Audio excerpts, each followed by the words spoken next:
back, guys, to the YouTube channel here. Today we're going to be covering a video of replacing the stock CPU Wraith Stealth cooler from AMD with this Tower CPU cooler from Deepcool.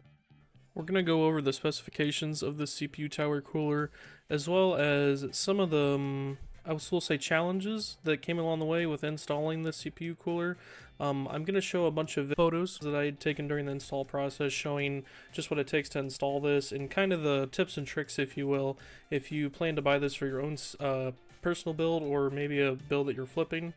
After we go through the installation process of this CPU Tower cooler, I'm going to go ahead and show just a few photos of some performance gains, if you will. I had tested it out in the newest Call of Duty Modern Warfare 3 as far as temps for the CPU, and there was definitely a respectable increase, and we're going to see that here later on in the video. Okay guys, to start this build out, as you can see here, we're going to be swapping out my stock CPU cooler from AMD. It's the Stealth cooler, so it's a little bit more shallow. It gets the job done, but for intensive purposes, whether it's gaming or editing, definitely gets a little toasty. So as you can see here, we're going to be swapping it out for this GAMMAXX GTV2 from Deepcool. Alright guys, let's jump straight into what comes in the box. So as you can see here, we have our hardware laid out as well as some mounting hardware and some thermal paste as well, the fans in the box. But this CPU cooler covers platforms from LGA 2066, 2011-V3, 2011 LGA 1151, 1150, 1155, and even LGA 1366, so it claims, as well as AMD AM4, AM3 Plus, AM3, AM2, so it covers a wide variety of platforms. In my own personal PC, I have a Ryzen 7 5800X, so we'll be using the AM4 mounting hardware to complete this install. So here we have the AM4 mounting hardware as well as the backplate used to mount the CPU Tower cooler. Once you put this backplate through the back of the motherboard, you're going to put these standoffs down, and then from there you're going to be using these mounting brackets that you see in the picture here to mount to the CPU cooler with two small screws provided. Once you've done this, it'll look a little bit something like this if you're on the AMD platform, and it'll look just the same on the opposite side as well. And just as a side note, when you're going to mount this, you're going to have to take the fan off of the radiator when mounting on the other side.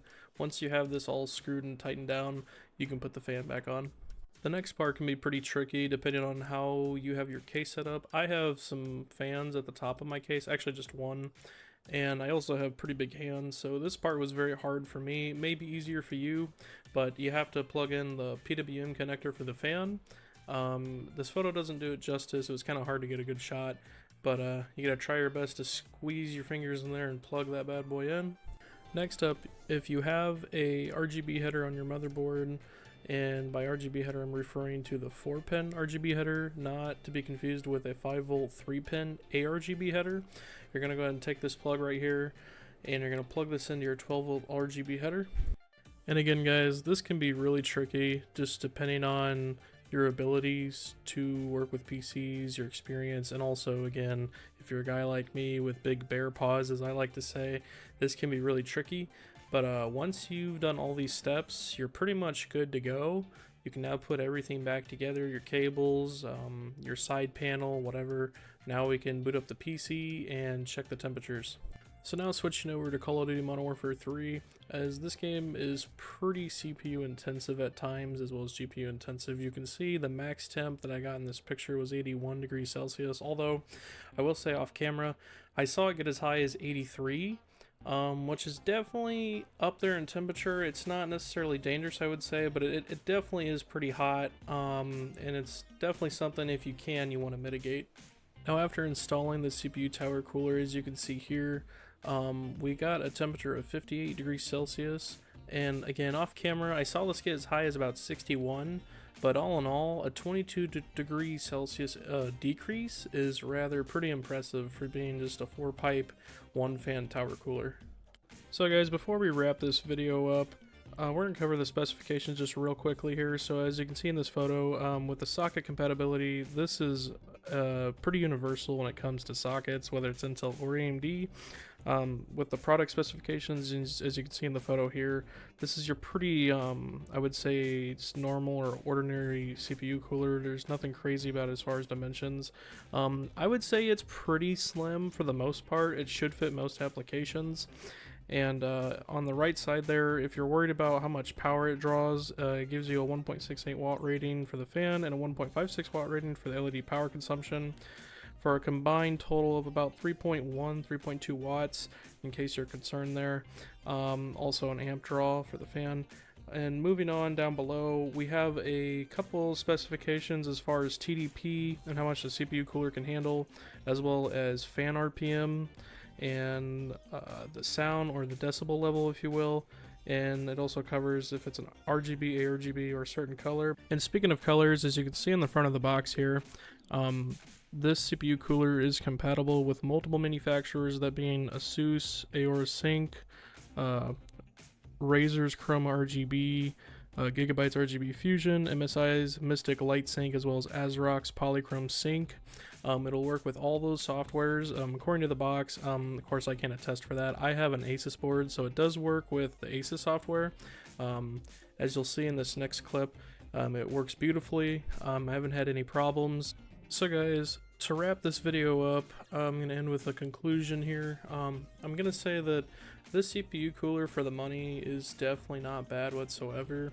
I've seen other CPU coolers around this price range perform worse, and sometimes they even cost more than this one did.